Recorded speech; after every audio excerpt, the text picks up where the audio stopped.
Bonjour à tous et bienvenue. The Sun rapporte dans son édition du lundi 11 mars 2024 que l'ancien champion IBF européen des poids super welter, Besar Nimani, est décédé à l'âge de 38 ans après avoir été abattu alors qu'il sortait d'un restaurant en Allemagne.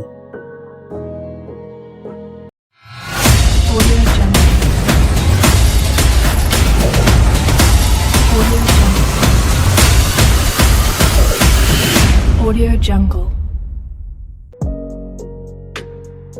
Nimani était un combattant albanais du Kosovo qui a déménagé en Allemagne en 1997. Il a remporté 26 de ses 27 combats professionnels sur le ring de 2011 à 2019. Nimani a également détenu le titre IBF européen des super welter ainsi que 2 ceintures allemandes. Il quittait un restaurant samedi lorsqu'il a été tué. Des témoins affirment que jusqu'à 10 coups de feu ont été entendus. La police n'a encore procédé à aucune arrestation, mais une enquête majeure et une chasse à l'homme sont actuellement en cours. Un ou plusieurs agresseurs se sont rapprochés et ont tiré sur la victime. L'homme de Bielefeld, citoyen kosovar, est décédé sur place en raison des graves blessures qu'il a reçues. Une opération de police majeure est actuellement en cours dans la région de Bielefeld pour la recherche du ou des auteurs.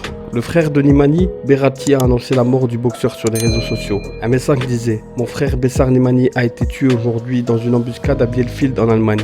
Que Dieu nous rejoigne au paradis avec lui, je serai toujours fier de toi, je t'aime. » Euronews affirme que Nimani avait déjà été blessé lors d'une fusillade en 2013. Encore une triste histoire qui concerne un boxeur, mais avant d'être boxeur, il y a un homme qui avait une famille, peut-être des enfants, et mourir dans de telles circonstances est toujours triste. La mort et la violence qui l'a précédé ne doit pas être une banalité. La violence est le refuge du faible. Beaucoup de choses peuvent être réglées sans violence. Et pire, sortir les armes. Même si des fois la violence reste le dernier rempart pour se défendre soi-même ou ses proches. Comme je le disais avant, Nimani avait un palmarès de 27 combats avec seulement une défaite et par KO au 4e round contre le français Frank Aor en avril 2015. Il était inactif depuis décembre 2019. Il avait remporté son combat contre Adnan Zelik par KO au 2e round. Que la terre lui soit légère, que Dieu apaise la douleur de sa famille et ses proches.